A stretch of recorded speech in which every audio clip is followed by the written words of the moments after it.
Voilà, tu vois, Rex.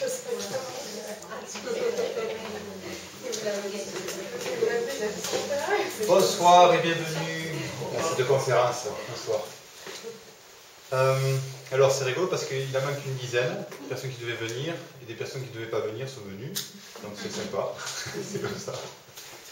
Alors, je me présente, je m'appelle Christophe Itier, je suis conseiller relationnel thérapeute et j'anime des conférences, des ateliers, des stages autour de la connaissance de soi et du développement personnel, surtout dans le sud-ouest de la France. Moi je suis plutôt basé en Ariège, mais comme vous voyez j'ai l'accent toulousain, qui est à peu près le même accent. Alors aujourd'hui je vais vous présenter une conférence sur les clés du bonheur. Alors, c'est un titre très aguicheur, hein. Mais ça marche, puisque vous êtes venus. Et alors quand j'ai voulu faire cette conférence, je me suis posé la question de comment j'allais la présenter. Soit je faisais un témoignage, comme le font beaucoup de personnes, sur l'état de vivre dans le moment présent, qui est assez intéressant. Mais beaucoup de gens font ça déjà. Donc je dis, je vais prendre l'option analyse intellectuelle du bonheur, d'accord, qui est plus axé, qui est plus adapté à la conférence. Et en même temps, vivre dans le moment présent, c'est sûr que c'est un grand bonheur, mais ça n'englobe pas tout le bonheur. Il y a d'autres manières de voir ça. Donc aujourd'hui, on va essayer de voir tout ce qui tourne autour de cette notion-là. Première observation, le bonheur est quelque chose de très relatif pour chacun. Et c'est lié à ce qui, pour vous, a de l'importance, a de la valeur. Et pour certains, par exemple, le bonheur, ça va être de réussir sur le plan professionnel. Pour un autre, ça va être d'avoir une vie spirituelle remplie. Pour un autre, ça va être d'avoir une vie familiale ou amoureuse remplie. Donc pour chacun, c'est assez différent. Mais si on mettait une définition valable pour tout le monde, on pourrait dire que l'état de bonheur est un état intérieur d'harmonie, hein, où on se sent complètement à sa place.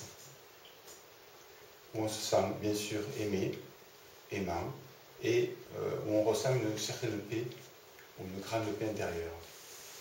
Donc voyez-le plutôt comme un état d'harmonie intérieure, d'unité.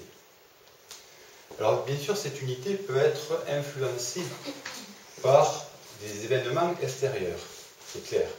Il est évident qu'on pourrait avoir l'impression qu'on peut être plus facilement heureux dans un endroit paradisiaque avec des gens agréables autour de soi qu'en prison dans des conditions détestables. Ça paraît logique.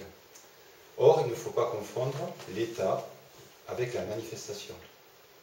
Vous avez un état intérieur et vous avez la manifestation extérieure, ou les symboles, ou des outils. Vous êtes tous rendu compte que des fois vous vous trouvez dans un endroit paradisiaque avec des gens sympathiques et vous n'êtes pas heureux ou heureux. Et des gens qui se sont trouvés en prison ont trouvé un certain état de bonheur. Aurobindo, par exemple, s'est éveillé en prison, qui est un grand maître spirituel. Et d'autres personnes, dans les camps de concentration, ont connu aussi des éveils. Donc, il faut surtout ne pas confondre l'état intérieur et la manifestation. Parce que souvent, on a tendance à confondre les deux. Et vous savez, on se dit, tant qu'on n'a pas ça, tant qu'on n'est pas arrivé à ci, on n'arrivera pas à être heureux. Et ça n'a rien à voir. Donc, pour moi, l'état de bonheur est un état d'unité. Unité intérieure. Et extérieure, si c'est possible, c'est encore mieux. Et cette unité va se manifester à travers à travers ce qu'on appelle le plaisir, la sensation de plaisir. Alors quand je parle de plaisir, je le dis avec un grand P. C'est le plaisir de se sentir aimé. Hein, donc la joie fait partie du plaisir en fait. Hein. Donc le plaisir intellectuel, de comprendre les choses. Le plaisir de sentir. Souvent le mot plaisir, c'est plutôt lié au corps physique. Et vous avez des corps spirituels, vous avez des corps intellectuels. Et chacun éprouve un certain état de plaisir. Donc quand vous entendez plaisir, mettez-le dans le sens le plus large. À la base, nous sommes des êtres de plaisir, de joie et d'amour. C'est une évidence. La preuve, nous nous éloignons toujours de ce qui est lié au déplaisir, de ce qui est désagréable. Chaque fois que vous avez quelque chose de désagréable, vous cherchez à le fuir, à l'éviter ou à le combattre. Donc vous avez un système qui vous donne du plaisir, un système qui vous donne du déplaisir.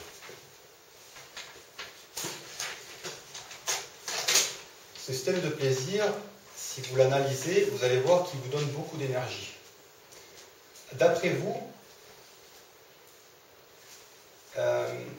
on dit souvent que les enfants ont plus d'énergie que les adultes. D'après vous, est-ce que c'est vrai? Monsieur dit non là-bas. Oui? Qui c'est qui dit oui? Oui? Quelqu'un d'autre? Oui? Alors, monsieur a raison, c'est non. Elle n'est pas parasitée, c'est tout. Tout le monde a la même énergie, il dispose de la même énergie. Ouais. Donc nous avons tous une énergie, mais regardez ce que fait l'enfant. C'est-à-dire l'enfant, la préoccupation de l'enfant est de jouer, de s'amuser. C'est pratiquement toute son énergie, tout son objectif est de stimuler ses organes du plaisir. Donc il s'amuse beaucoup, il joue. À un moment donné, faites faire un enfant quelque chose qu'il n'a pas envie, il va être de suite fatigué. Il n'a pas envie, et il se fatigue. La différence avec les adultes, c'est que les adultes ne jouent plus, ne s'amusent plus, ne se font plus plaisir.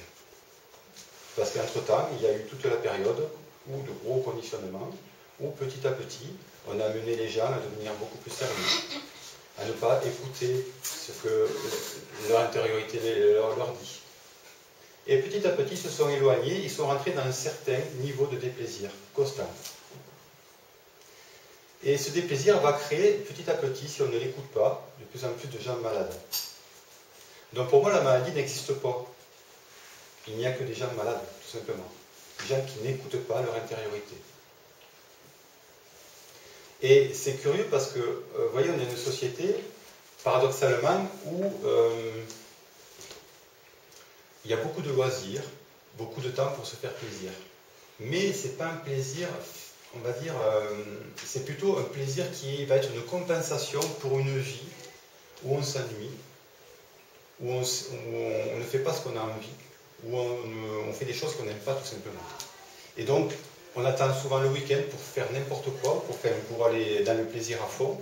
Et en fait, c'est plutôt quelque chose qui est on va dire un exutoire, mais qui n'est pas vraiment une philosophie de vie. On devrait toujours écouter ce qui nous fait du bien. D'accord? C'est une évidence, mais ce n'est pas du tout comme ça que ça fonctionne. Donc quand vous ne vous écoutez pas, ce qui se passe petit à petit, il y a une sonnette d'alarme. Donc le système de déplaisir, c'est quelque chose qui est fait pour vous. Hein. Vous pouvez rentrer. Bonjour, bonsoir. Vous avez loupé la plus grande partie. Hein. Entrez, entrez. Vous pensiez que c'était à 9h, non? Moi, en fait, je me suis perdue pour la fenêtre. Ah, d'accord. Bonsoir, bonsoir. Entrez.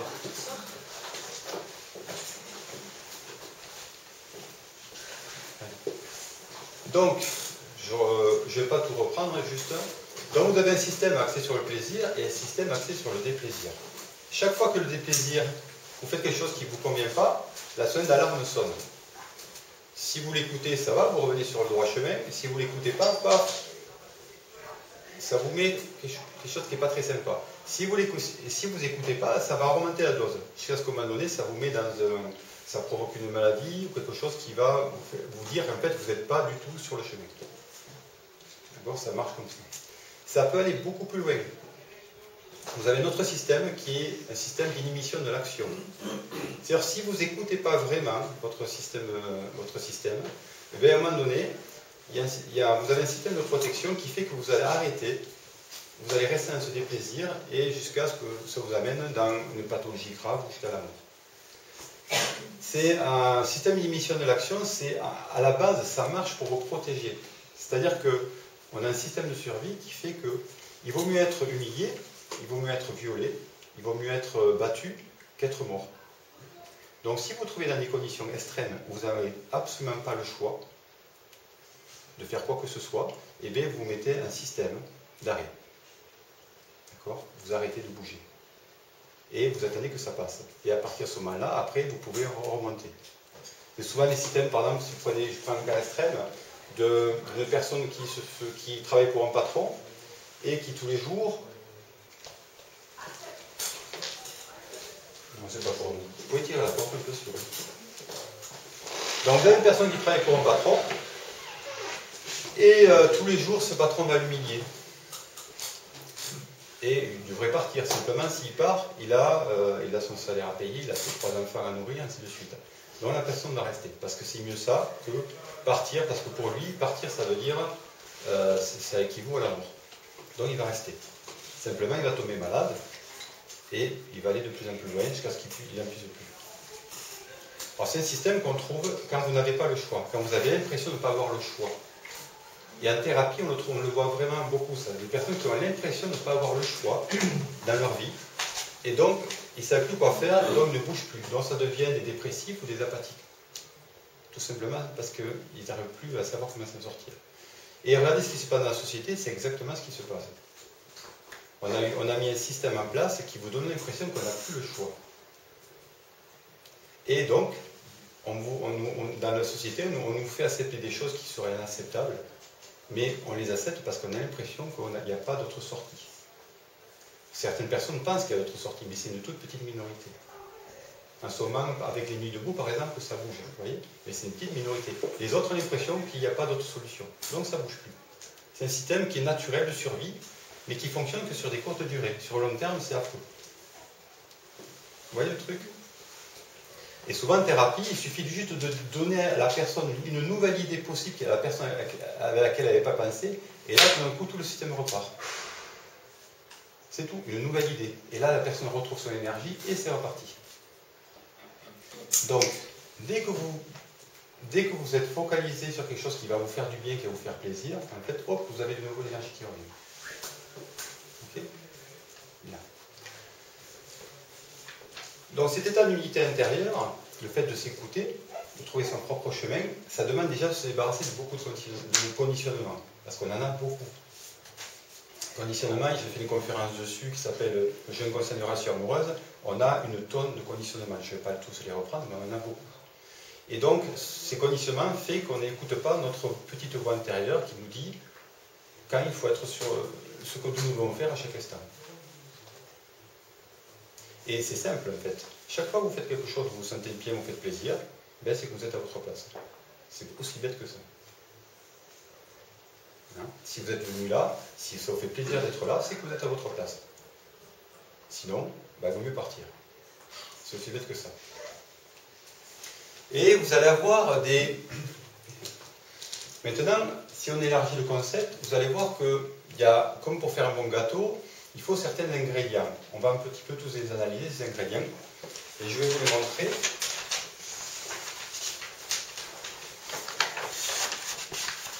La première chose, c'est d'avoir un but. Un désir. Alors ça, c'est facile, vous allez me dire, parce que le fait que vous vous levez chaque matin, c'est que vous avez un désir ou un but, sinon vous ne vous lèveriez pas. Donc on a tous un but ou un désir. Simplement, il y a des personnes qui ne savent pas très bien quel est leur chemin, quelle est leur voie. Et donc, ils suivent le but des autres, le chemin des autres. Hein, c'est plutôt des gens un petit peu suiveurs. Ils ne savent pas ce qui est bon pour eux. Ils ont du mal à savoir. Quand ils savent ce qui est bon pour eux, pouf, ils foncent, c'est fini. Par contre, ce qui est intéressant avec le but, il faut faire attention parce que le but peut être aussi emprisonnant. C'est l'idée de, quand vous montez sur une montagne, il y a des personnes, je ne sais pas si vous avez remarqué, elles voient que le sommet, il faut absolument que j'arrive à nous. Et donc elles passent à côté de magnifiques paysages, magnifiques décors, et en fait elles n'en profitent pas. Une fois qu'elles sont arrivées à nous, elles sont vachement heureuses parce qu'en fait, elles ont réalisé un exploit, mais en fait elles ont loupé tout le reste.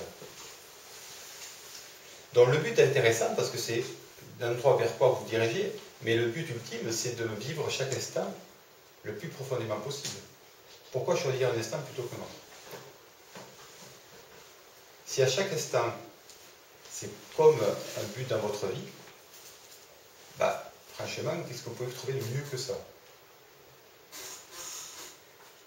Les Égyptiens, par exemple, avaient toujours la philosophie, vivaient avec la philosophie qu'ils pouvaient mourir à chaque instant. D'accord? C'est une très belle philosophie. Pourquoi? Parce que si vous imaginez que vous allez mourir dans 3 ou 4 minutes, là, ben peut-être que ces 3-4 minutes vont être très intenses chez vous. Vous allez écouter votre respiration, votre corps. Vous allez de plus en plus sentir l'air qui vous frôle.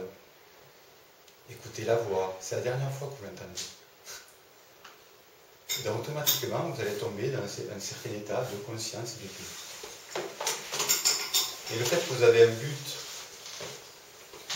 éloigné, c'est-à-dire que si vous mettez le bonheur dans quelque chose qui est loin, en fait, vous ne profitez pas de l'instant présent. Donc avoir un but, c'est tout à fait louable, c'est très bien. Si vous n'avez pas de but, vous n'allez nulle part. Mais rappelez-vous que le but, c'est de vivre chaque instant le plus profondément possible. Et c'est là que vous êtes en unité, et pas divisé. D'accord? Rappelez-vous que le bonheur, c'est être en état d'unité. Quand vous êtes divisé, c'est que vous êtes ici, vous devriez être ailleurs. Vous êtes avec une personne, vous voudriez être avec une autre personne. D'accord? Ça, c'est être divisé. Dans l'état d'unité, c'est d'apprécier ce que vous avez, et si ça ne vous convient pas, de le changer. Mais ce que vous avez dans l'instant présent est la conséquence de tout ce que vous avez mis en place dans le passé. Donc vous êtes toujours exactement à la place où vous devez être. C'est ça qui est fabuleux. Toujours. Il n'y a pas d'autre place que là où vous êtes, sinon vous n'y seriez pas. Puisqu'en fait, là où vous êtes, c'est la conséquence de tout ce que vous avez mis en place, de tous vos conditionnements, tout ce que vous avez préparé à l'avance. Donc tout va bien. Maintenant, si ce que vous avez mis en place maintenant ne vous convient pas, vous pouvez le changer. Vous voyez le truc? Bonjour, bonsoir, entrez. C'est quoi? Je ne sais pas ici. Je sais pas, vous cherchez quoi? Je cherche Marie-Léna qui s'occupe d'une conférence qui a lieu après, je sais pas. Ah, c'est pas la conférence d'après, c'est la conférence d'avant ici. D'accord. Excusez-moi. De rien, au revoir. Vous voyez le concept, à peu près? Donc avoir un but, c'est très bien. Mais vivre sans cœur. Le but, c'est vraiment de vivre chaque instant.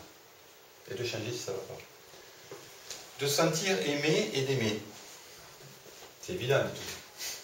Mais est-ce qu'on s'aime vraiment? Est-ce que vous êtes la personne avec qui vous aimeriez passer une belle soirée? Est-ce que vous êtes la personne avec qui vous aimeriez faire l'amour?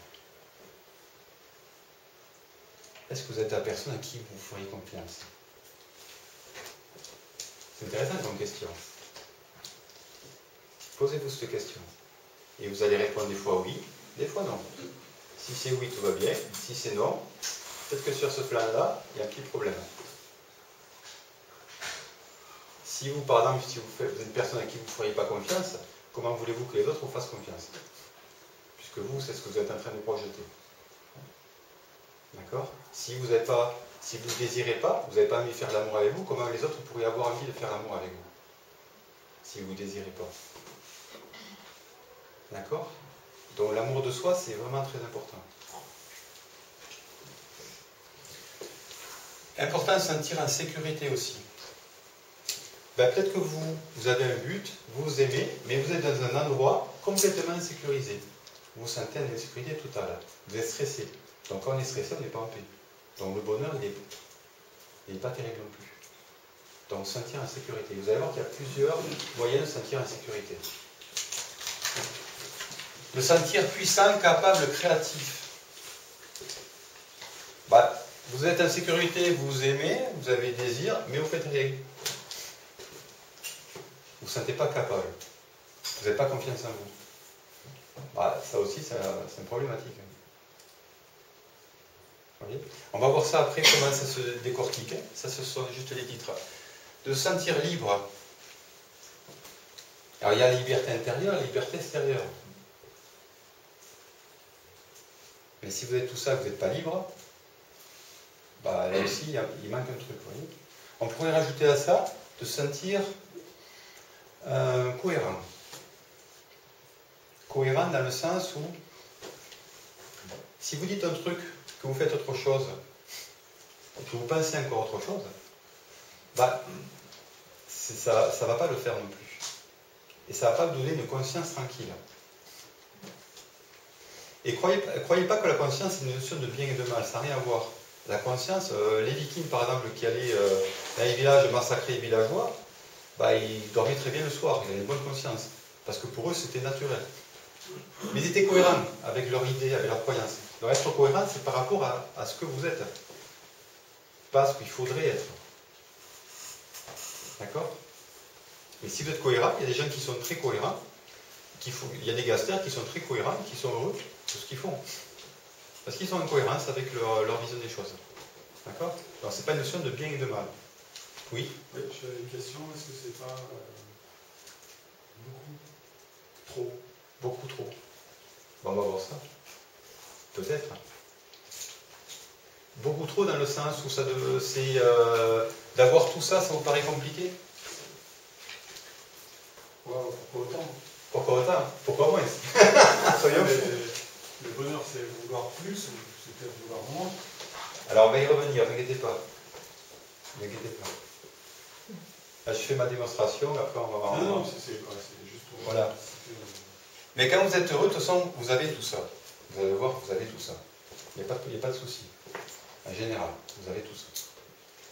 Maintenant, on va distinguer deux sortes de personnes. Deux groupes de personnes. Vous avez des personnes qui vont fonctionner, qui ont plutôt deux visions du bonheur. Il y a des gens qui ont une vision sur les choses extérieures. Et qui fonctionnent plutôt sur les trois premiers chakras. Alors les trois premiers chakras, est-ce que c'est quelque chose qui vous parle ou ça ne vous parle pas du tout? D'accord. On va dire que les chakras correspondent à des centres de conscience. Ces centres énergétiques correspondent à des manières de percevoir les choses. Et par exemple, si vous êtes axé sur votre premier chakra, ce que vous allez percevoir en premier, c'est tout ce qui est la sécurité. Hein, c'est vraiment un chakra pour être ancré dans la terre, accueilli dans la terre, vous sentir accueilli en sécurité. Le deuxième, c'est plutôt sur la relation et les désirs. Et le troisième, c'est être sur la réalisation personnelle, ce qu'on appelle l'ego, aussi, le petit ego. Donc quand vous êtes sur les trois premiers chakras, la notion de bonheur pour vous, ça va être de vous sentir en sécurité, extérieurement, de vous sentir en relation avec les autres, et d'avoir vos désirs remplis, et d'avoir une réussite professionnelle ou personnelle. C'est ça, en gros. Et là, vous allez être heureux avec ça. Tout va bien. L'état intérieur ne vous intéresse pas du tout. C'est juste quelque chose lié à l'extérieur. D'accord? Donc, plutôt quelque chose par rapport à votre environnement. Et puis, quand vous passez par les chakras du haut, les quatre autres chakras, là, donc les trois premières personnes vont être plutôt des personnes qui fonctionnent avec, on va dire, le cerveau gauche, et qui fonctionnent à partir de la peur. C'est-à-dire, ce qui les motive, c'est la peur. J'ai peur, donc je vais mettre en place plein de systèmes pour me sécuriser, pour avoir mes désirs remplis, mais c'est la peur qui gouverne la personne. Quand on passait dans les autres chakras, en fait, c'est plus la peur qui va motiver, c'est l'amour. Et donc, vous avez des personnes qui sont plus liées à des états intérieurs qu'à des choses extérieures. Et leur fonctionnement est complètement différent. Et donc, vous pouvez varier entre les deux, il n'y a pas de souci. Dans les premiers, on va les appeler fonctionnement en 3D, troisième dimension, et les autres fonctionnement en 4D, quatrième dimension. C'est pas grave si vous ne comprenez pas, c'est juste pour les différencier. Hein? Et ça correspond à quelle partie? Alors, quand je dis 4 chakras, en fait, on fonctionne avec tous les chakras. Simplement, il y a des personnes qui sont plus attentives, focalisées sur certains chakras, c'est le niveau d'évolution, et d'autres plus d'autres. Chakras supérieurs sont plus en haut, chakras inférieurs sont plus en bas. Ça ne veut pas dire qu'ils sont supérieurs ou inférieurs dans le sens qu'on emploie généralement. Chacun a leur utilité. Mais si vous êtes plutôt centré sur le troisième chakra, il y a tout un pan de la conscience qui va vous échapper. Parce que c'est comme si vous regardiez toujours, on va dire, FR3, vous êtes branché sur FR3, et la vie c'est FR3. Donc vous ne captez pas les autres chaînes. C'est aussi bête que ça. D'accord? Et il y en a d'autres qui sont branchés sur Arte, ils voient écarter, ils ne connaissent même pas FR3. Voilà, c'est un peu sur quoi vous êtes branché, en gros. Hein? C'est aussi bête que ça. Mais ces deux groupes vont avoir des visions de ces choses-là complètement différentes. Alors on va les développer ici. Par exemple, avoir un but en 3D, c'est un désir qui va être lié à la matière et à la reconnaissance du moi, à la personnalité. Donc désir lié à la matière. C'est-à-dire désir satisfaire sa sécurité matérielle, avoir une maison, de l'argent, tout ce qui est lié vraiment à la sécurité matérielle. Beau jardin, piscine. Désir de se procurer du plaisir, sexe, nourriture, jeu, montée d'adrénaline. désir d'être reconnu physiquement, intellectuellement, artistiquement, d'avoir une position de pouvoir, désir d'être reconnu sur ce plan-là, désir de procréer, de se prolonger à travers son enfant, désir d'appartenir à une famille, un groupe, un clan, une nation, désir de communiquer. Tout ça est louable, il n'y a rien à dire. Mais c'est vraiment sur quoi ces personnes sont focalisées, c'est important. Ceux qui sont plutôt dans la 4D, eux, c'est un désir lié à se connecter consciemment au soi, et pas au moi. Alors, est-ce que vous faites la différence entre le moi et le soi? Alors, le soi, on va dire que c'est votre moyau, votre état interne le plus profond, votre état spirituel. On appelle ça l'âme. Mais on appelle ça le soi, l'âme, le corps de lumière, comment vous l'appelez. C'est votre partie la plus profonde. Chaque fois que elle ne vous communique, elle communique avec vous que quand vous êtes en paix et quand vous êtes dans l'amour. Tout simplement. Elle s'exprime qu'à travers l'amour, la paix et la confiance en soi. C'est ces trois manifestations. Le reste du temps, vous êtes dans la personne. Donc vous pouvez voir le soi comme un noyau et la pulpe d'un abricot. Et la pulpe, c'est tous les conditionnements compris de vos parents, de vous, qui est mis autour de ce noyau-là. Et qui forme dans votre personnalité, c'est un ensemble du noyau et de la pulpe. Des fois vous écoutez le noyau, des fois vous écoutez la pulpe. D'accord? Et le corps de souffrance dont parle Cartolé, par exemple, c'est cette pulpe, en fait, mais dans tous les traumatismes qu'il y a eu dans la pulpe. Toutes les peurs et les traumatismes. Ça, c'est le corps de souffrance. C'est encore l'enveloppe encore plus profonde. Donc, les gens qui sont en 4D désirent communiquer avec leur être plus profond, c'est-à-dire écouter quel est leur profond ressenti. Qui je suis vraiment, au fond de moi, et qu'est-ce que je veux vraiment? Qui je suis? C'est la question essentielle, c'est qui je suis. Le truc matériel, ça ne les intéresse pas. Ils se sont rendus compte que ce bonheur extérieur a procuré un certain plaisir, mais au bout d'un moment, on s'en lassait. Enfin, il manquait quelque chose. Donc, ils veulent quelque chose de plus profond. Donc, en général, toutes les personnes passent par rechercher le bonheur à l'extérieur, et une fois qu'ils ont vécu ce qu'ils ont à vivre, ils se rendent compte que c'est pas là. Parce qu'ils sont dans la manifestation du bonheur et pas dans l'état. Et donc, à partir de là, il faut une quête spirituelle pour trouver l'état intérieur. En gros, c'est toujours le même processus, parce que c'est un niveau d'évolution. Donc, les gens qui sont en 4D, ils ont le désir de se connaître et de comprendre. Beaucoup de remise en question, beaucoup de compréhension. Désir de vivre l'instant présent, désir de se sentir connecté à son soi. D'être constamment en harmonie intérieure. Désir de créer, de s'exprimer, d'aider, de communier avec les autres. Et pas de communiquer, mais de communier. Ce qui est très différent. Vous voyez la différence entre communier et communiquer? Qui ne la voit pas? Bon, ça va. Désir de dépasser ses limites, ses conditionnements, de sortir de cette pulpe qui nous limite et qui nous dit tu peux pas, tu peux pas, tu peux pas. Hein? Donc c'est des désirs illimités en général. Ce sont des gens qui ont des buts illimités. Hein? Tout est possible. En général, ces gens-là vivent avec une vision mortelle, c'est-à-dire on meurt et c'est fini. Ces gens-là vivent avec une vision d'immortalité. On existe en dehors d'un corps. Puisque le soi, en fait, c'est immortel, puisque c'est un corps de lumière. Donc, souvent, ça arrive après une expérience. Et puis, une fois que vous avez rencontré cette expérience-là, vous avez rencontré votre soi, bien, vous savez que vous êtes immortel. Et donc, tout le reste passe un peu à la trappe. Ça a beaucoup moins d'importance. Maintenant, si vous vivez que là-dedans et que vous ne développez pas ça, vous allez avoir du mal à vous adapter à ce monde. Donc, il y a des êtres, je ne sais pas si vous avez vu, il y a des gens qui sont perchés, qu'on appelle ça, qui sont plutôt assez haut, enfin, connectés à des trucs, mais qui ne sont pas du tout stables sur le plan terrestre. Et d'autres qui sont hyper à l'aise dans le plan terrestre et qui ne sont pas du tout conscients qu'il y a autre chose de possible. Vous voyez? Donc, on dirait qu'il y a deux sortes de populations. Alors, ceux-là, c'est la majorité des personnes, ceux-là sont beaucoup moins nombreux. Mais ils arrivent de plus en plus nombreux, de plus en plus, de plus en plus. Et quand vous êtes enfant, vous êtes là-dedans, et que vous êtes entouré de gens là-dedans, vous ne comprenez pas. C'est moi qui suis fou, c'est eux. Et comme c'est la majorité des gens qui sont autour de vous, dites c'est moi qui ai un problème. Vous voyez? Alors que non. Il faut aussi être terre à terre quand on est dans le 4D, sinon... Voilà, ce que je vous dis. C'est important de développer. Alors, ces gens-là doivent développer tous les chakras inférieurs, doivent s'y intéresser parce que sinon ils ne vont pas pouvoir fonctionner dans ce monde. Mais pour eux, c'est pas évident. Parce que vraiment, ils ne comprennent pas trop comment ça fonctionne.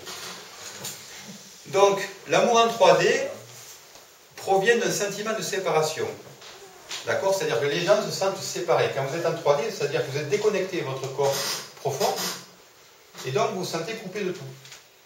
Et donc, automatiquement, vous avez peur. C'est logique. Donc, qu'est-ce que vous faites? Vous cherchez à vous rassurer. Donc, pour survivre, au début, c'est la survie. Ensuite, vous vous rendez compte que si vous mettez avec les autres, vous allez avoir plus de chances de survivre. Donc, vous apprenez à communiquer avec les autres et à faire des concessions, mais c'est toujours par intérêt. Vous voyez? Et ensuite, vous cherchez à assurer votre développement personnel, on va dire, entre professionnel ou autre, pour assurer encore plus votre survie. Donc, c'est toujours lié par la peur. Donc, parce qu'on se sent séparé des autres. Désir d'appartenir à un groupe, donc d'être en relation, communiquer, de prendre et donner du plaisir pour combler le sentiment de manque. Voilà, là on est dans un désir de compensation. Je me sens seul, donc je vais avoir du désir, je vais faire l'amour pour combler le sentiment de manque. Parce que quand je fais l'amour, des fois je me sens à l'unité. L'orgasme, c'est l'unité. D'accord? Donc à un moment donné, paf, je me sens en unité, je disparais. Oh, super. Et là c'est génial. Vous voyez? Donc, ces gens-là vivent dans les émotions, c'est toujours des jeux de manipulation pour obtenir cet amour. Donc, c'est pas vraiment de l'amour quand on est dans la 3D, c'est toujours des jeux de manipulation, parce que l'amour on ne le connaît pas trop, c'est toujours par intérêt. Donc, on va faire les choses par intérêt pour obtenir des choses, un petit peu d'amour, de reconnaissance, et ainsi de suite. On n'a pas le choix. De toute façon, c'est pas grave, on n'a pas le choix. Quand on est là-dedans, on ne peut pas faire autrement. Quand vous passez en 4D, donc l'amour provient non plus d'un sentiment de séparation, mais d'un sentiment d'unité. Donc disponibilité, vous devenez disponible, puisqu'en fait, vous avez des buts, bien sûr, mais c'est pas, vous rendez compte que ce n'est pas ce qui est le plus important. Le but, c'est de vous sentir en connexion avec les choses. Donc si quelque chose se présente à vous, vous allez voir ce que ça vous dit. Donc vous allez être disponible. Vous voyez les choses comme si chaque chose qui se présente à vous, c'est vous qui l'avez créée. Vous voyez, c'est une vision complètement différente. Dans la 3D, on ne gère rien du tout, en fait, on subit. Dans la 4D, en fait, c'est vous qui créez votre univers. Vous avez l'impression que c'est vous qui créez tout. Donc, ce qui se présente à vous, c'est vous qui l'avez attiré. Donc, c'est un message pour vous. Donc, vous êtes réceptif. Vous êtes empathique. Donc, ça veut dire que vous ressentez les autres. Vous êtes sensible. Vous avez la compassion pour les autres. Vous êtes connecté par le cœur, dont les autres, c'est vous. Vous êtes en même temps, vous êtes détaché. Vous avez une sorte de détachement, parce que vous savez qu'en fait, vous ne risquez rien. On peut vous enlever n'importe quoi. Tout ça est une illusion. En fait, jamais rien ne se perd dans l'univers, donc vous ne pouvez rien perdre. Vous avez cette conscience que vous ne pouvez absolument rien perdre. Vous pouvez être séparé pendant un certain temps et vous vous retrouverez. Donc, vous n'êtes pas du tout anxieux, vous n'êtes pas stressé. Il n'y a pas grand-chose à faire, en fait, tout va bien. Donc, vous êtes détaché, vous avez l'autonomie, l'amour de soi, donc des autres. C'est sympa quand même. Hein? Et vous pouvez avoir les deux sans problème. Mais vos comportements ne sont pas axés des mêmes choses. Et ça, vous pouvez le voir. Chaque fois que vous faites une action, dites-vous, est-ce que je fais cette action par amour ou est-ce que je la fais par peur? Si vous faites par peur, vous savez que c'est vos conditionnements qui sont là. Si vous la faites par amour, c'est automatiquement votre soi qui parle. C'est assez simple à faire en fait. Pourquoi vous faites les choses? D'accord? La sécurité en 3D. Donc, c'est toujours un désir d'argent pour acheter de la nourriture, une maison, des vêtements, de quoi se soigner, de se défendre. Si besoin, désir de vivre dans un environnement non dangereux. Donc, notion de propriété, de hasard, de mortalité,